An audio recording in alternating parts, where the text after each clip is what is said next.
Estudamos no primeiro módulo como o cérebro se desenvolve através das 8 etapas do neurodesenvolvimento citadas pela autora Maria Aparecida Domingues.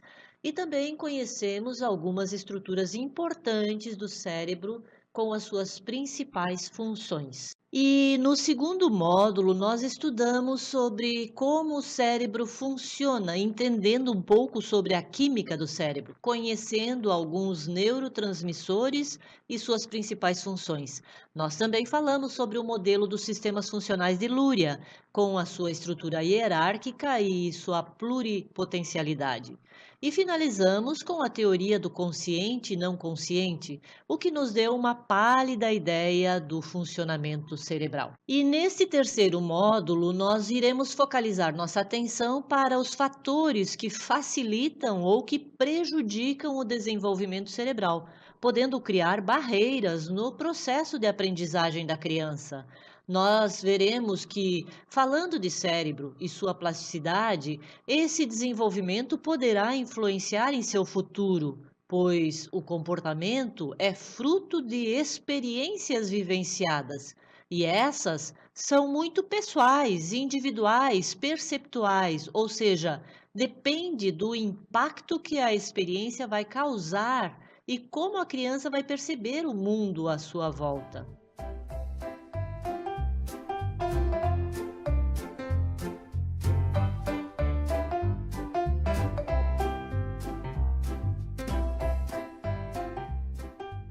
Pais, professores, cuidadores, avós ou quem estiver direta ou indiretamente envolvida com a criança deve saber o que pode prejudicar o seu desenvolvimento, pois as conexões estão se estabelecendo em seu cérebro e sabemos que as questões emocionais apresentam um papel bem importante nesse desenvolvimento.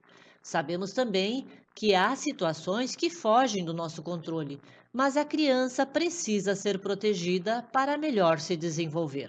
É o que nos afirmam esses autores. A sociedade colhe o que planta na maneira como cuida e educa os seus filhos. Esculpe o cérebro para exibir variados comportamentos antissociais, embora adaptativos de defesa, em forma de trauma físico, emocional ou sexual, pode desencadear uma onda de mudanças hormonais que liga permanentemente o cérebro de uma criança ou adolescente para lidar com o mundo. Uma vez que essas mudanças chaves ocorrem no cérebro, pode não haver um caminho de volta. O Fórum Nacional de Políticas e Programas na Infância, em suas discussões, traduziram um material do Centro para o Desenvolvimento da Criança da Universidade de Harvard. E nós vamos trazer algumas dessas citações. Eventos ou experiências adversas que ocorram durante a infância podem ter consequências para toda a vida, tanto a nível do bem-estar físico como do bem-estar mental. Perturbações de desenvolvimento ou biológicas durante o período pré-natal e os primeiros anos de vida podem levar ao enfraquecimento de várias respostas fisiológicas, como, por exemplo, no sistema imunitário. Vulnerabilidade a deficiências de saúde, como, por exemplo, pressão sanguínea elevada, e alteração da arquitetura cerebral, por exemplo, circuitos neuronais deficientes. Esta autora também relata que os períodos pré-natal e a primeira infância são críticos para o desenvolvimento saudável ou para a geração de doenças ao longo da vida de um indivíduo. Assim, experiências vividas nos períodos pré e pós-natal, além da memória epigenética herdada de nossos antepassados, podem contribuir na determinação de estados de saúde ou doença. E esta citação complementa dizendo que é durante os primeiros anos de vida que ocorre rápido desenvolvimento do cérebro e de muitos dos sistemas biológicos fundamentais para um bom estado de saúde. Durante o estabelecimento destes sistemas, as experiências da criança e os ambientes têm grande influência no desenvolvimento imediato e no funcionamento subsequente. Esses efeitos podem aparecer durante os primeiros anos e podem aumentar à medida que a criança cresce para se tornar um adolescente e depois um adulto.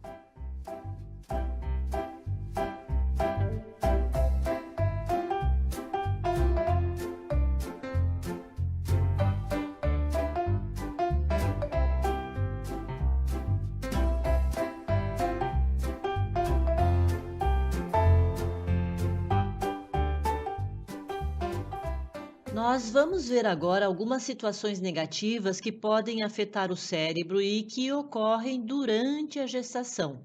Nós já vimos anteriormente essa citação, mas é importante relembrarmos novamente. Uma vez que a mulher grávida pode ser considerada como o ambiente físico e psicológico para o feto em desenvolvimento, qualquer alteração no seu funcionamento pode ter um efeito potencial sobre o feto e a futura criança. Há evidências consideráveis do impacto negativo do consumo de entorpecentes, de álcool e de tabaco pela grávida, da falta de assistência pré-natal, da desnutrição e de medicação obstétrica durante a gestação.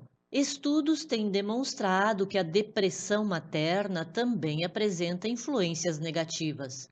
Em comparação com as mulheres grávidas não deprimidas, as mulheres com sintomas depressivos têm níveis mais altos de cortisol e norepinefrina e níveis mais baixos de dopamina e serotonina. Também são mais prováveis de ter um parto prematuro. Além da mãe, os cuidadores deprimidos também podem influenciar.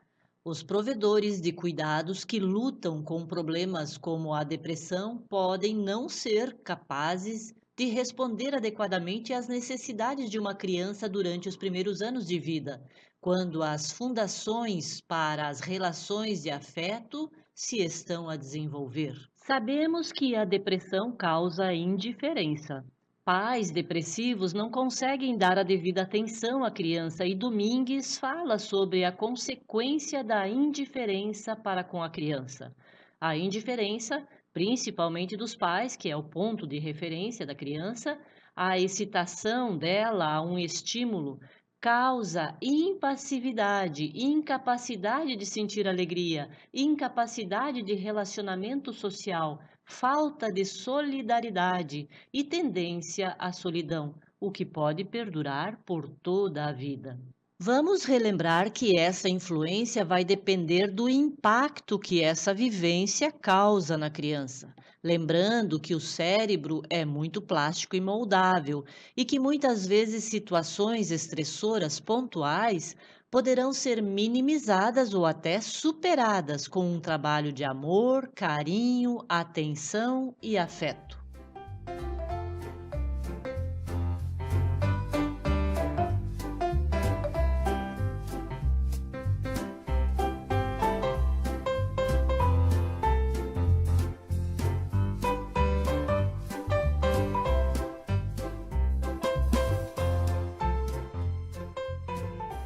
Estresse durante a gravidez tem sido relacionado, em particular, a gestações mais curtas e prematuridade, peso mais baixo ao nascer, abortos espontâneos, malformações congênitas e menor circunferência da cabeça. Este último achado pode prever o desenvolvimento do cérebro abaixo do ideal e o desenvolvimento cognitivo. Muitos estudos avaliam os níveis de estresse e efeitos através da presença de grandes eventos de vida estressantes, negativos ou positivos. Mas os efeitos de estresse não estão limitados a eventos estressantes e podem também incluir o estresse cotidiano, tais como problemas financeiros e de habitação, apoio social inadequado, ajustamento conjugal problemático e preocupações profissionais. Uma resposta tóxica ao estresse nos primeiros anos de vida pode enfraquecer a arquitetura do cérebro em desenvolvimento e redefinir o limite para a ativação do sistema de resposta ao estresse para toda a vida.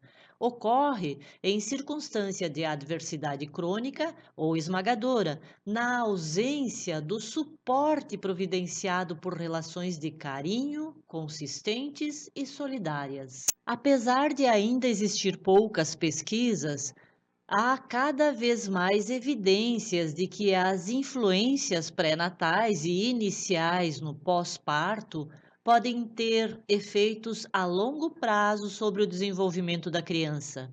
No seu conjunto, esses resultados sugerem que a exposição precoce ao estresse, à depressão e à ansiedade na mãe podem predispor a criança a alterações fisiológicas e neurológicas no longo prazo, capazes de desempenhar um papel na definição do desenvolvimento emocional e comportamental. Por sua vez, esta vulnerabilidade pode aumentar o risco de psicopatologia infantil e resultados negativos no desenvolvimento.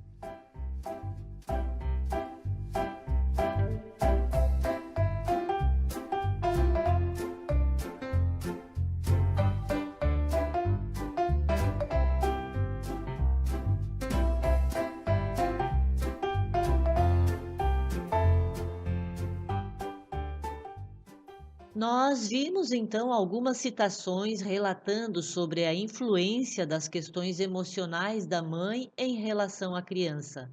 A troca química e hormonal é muito íntima. É preciso entender esse momento especial que é a gestação e também o ambiente saudável e não tóxico durante a infância. Esse período, os estímulos, as vivências são muito impactantes para o desenvolvimento da criança e afetará o seu futuro, tanto de forma positiva quanto negativa. Os estudos enfatizam que a criança será aquilo que ela vivencia, ou seja, qualquer estímulo positivo ou negativo estará formando a arquitetura cerebral, as conexões cerebrais, deixando marcas, normalmente inconscientes na criança. Essas marcas irão aparecer no seu comportamento, mas é muito bom sabermos que o cérebro é plástico e moldável e que, com muito amor, carinho, paciência, afeto, atenção, os problemas ou as dificuldades que a criança irá enfrentar podem ser minimizados e até superados.